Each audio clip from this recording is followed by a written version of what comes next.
Did Lev Tolstoy convert to Islam?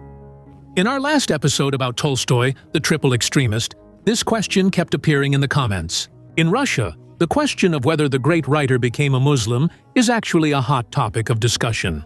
There are two extremes. Many Islamic websites quote a phrase from Tolstoy's private letter, "Please consider me a Mohammedan," and count him among the faithful, while on literary and museum websites, it seems as if Tolstoy didn't even notice Islam. School and university textbooks also don't mention this. At the same time, they never forget to mention that the writer's main focus was his attempts to understand the personality and teachings of Jesus Christ. Everyone knows that in 1901 he was excommunicated from the Orthodox Church. It's no secret that the all-Russian Tolstoyan movement, which began during his life and was nearly destroyed under Soviet atheism, is now being revived and seen by religious scholars as a form of Protestantism. So, can Lev Tolstoy be considered a Muslim or not?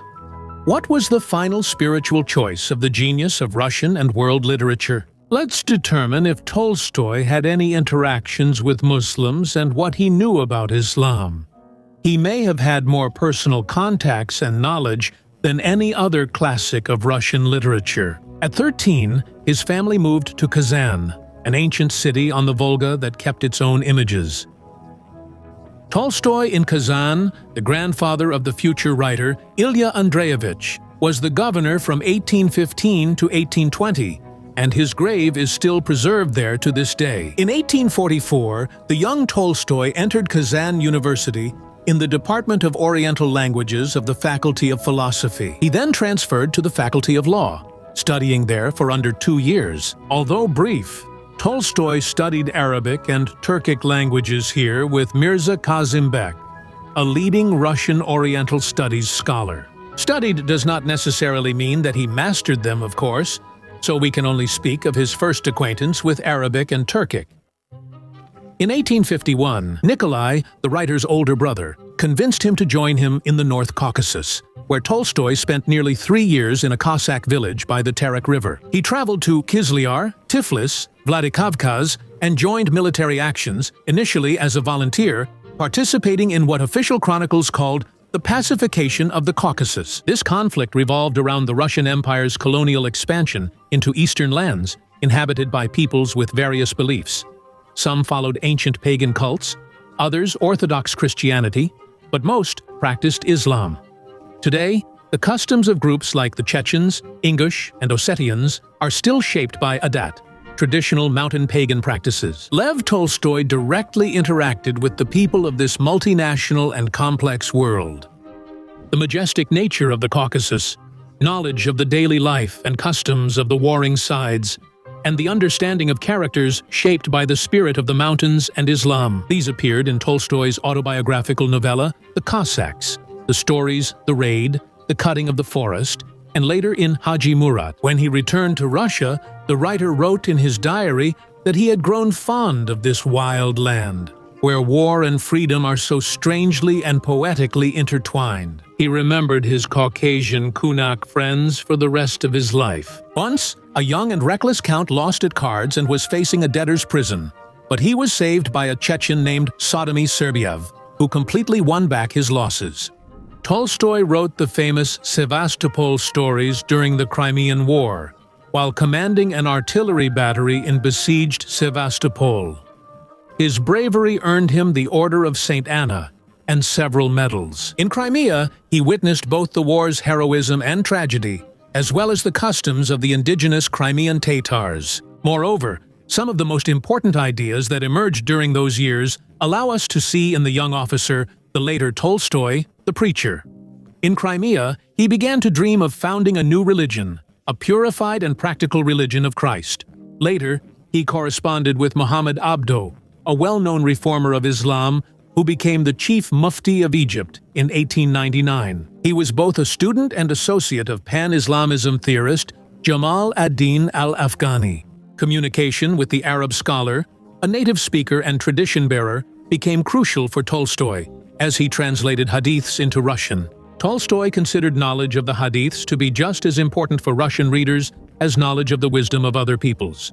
Lev Tolstoy and the Muslim Turks developed unexpectedly close communication. It can be generally said that moral prose, and later journalism, exposed the vices of Russian society. Lev Nikolaevich believed the Orthodox Church's teachings strayed too far from Jesus Christ's, which in turn sparked sympathy among the Muslim Turkic peoples of the Russian Empire. The first to actively translate Tolstoy into their language were the Azerbaijanis in 1896. He corresponded and personally communicated with many Tatars, both supporters of traditional Islam and reformers in the Tatar press of 1905–1907. During the period of the Tatars' vibrant national revival, Lev Tolstoy received more attention than all other Russian writers combined. He was very concerned with religious questions, especially Islam, then called Mohammedanism. The Tatars knew about this and wrote to him about their faith, asked questions, sought advice,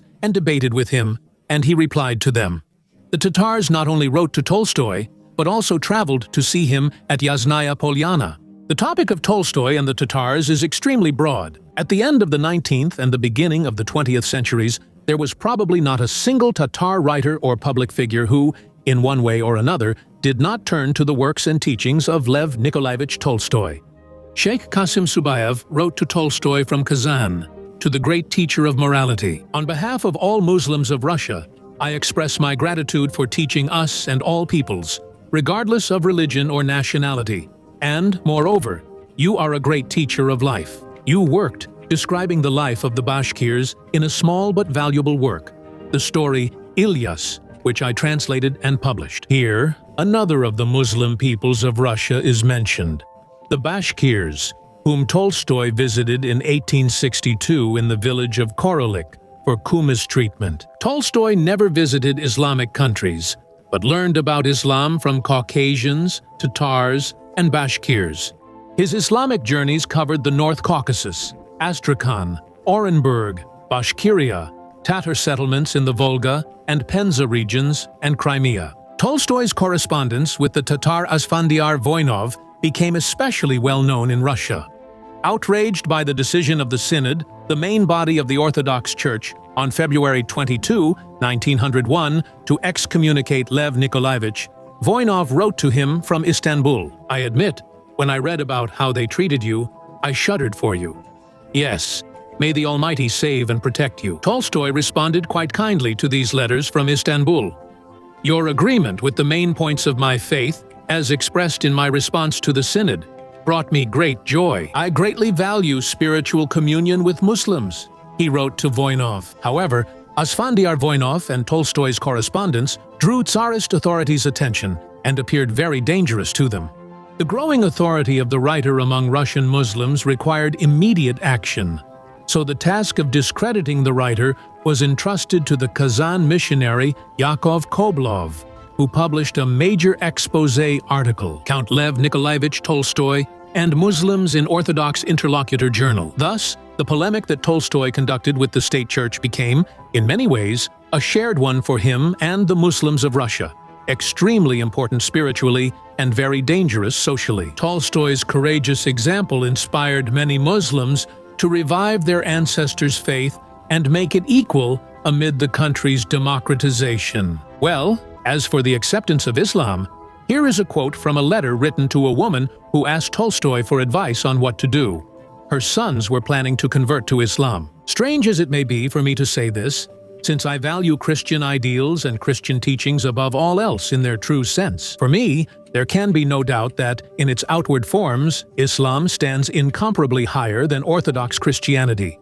Here, essentially, Tolstoy places true Christianity above all else, but considers the external forms of Islam to be superior to those of Orthodox Christianity. And here is another excerpt from the same letter.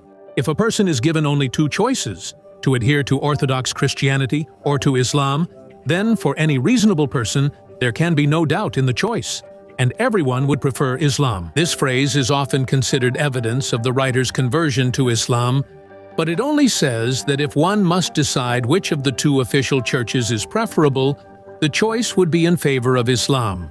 As for himself, Tolstoy excluded himself from any official churches altogether, calling for a return to the times of the first apostles and a rethinking of the very essence of Christian teaching. Here is another quote. "I would be very glad if you shared the same faith as me. You will understand a little about my life. All the successes in life, wealth, honors, fame, I have none of that, my friends.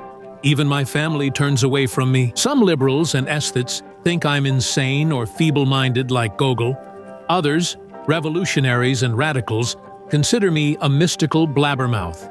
Government people see me as a dangerous revolutionary, and the Orthodox think I'm the devil.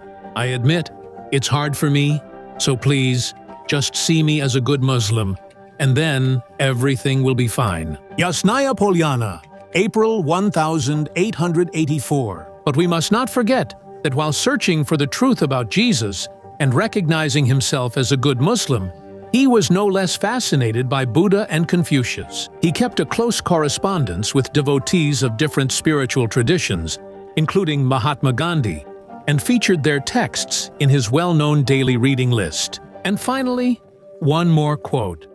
"It will be a very good teaching, and will coincide with the teachings of all truly religious people. Only then, when he rejects blind faith in Muhammad and the Quran, and takes from it what is in accordance with the reason and conscience of all people." It turns out that in this quote, the writer suggests doing with the Quran and with Islam the same thing he has already done with the Gospels and Christianity. That means removing all dogmas and keeping only the pure idea, its essence. Examining the writer's whole life, this attitude is typical of Tolstoy.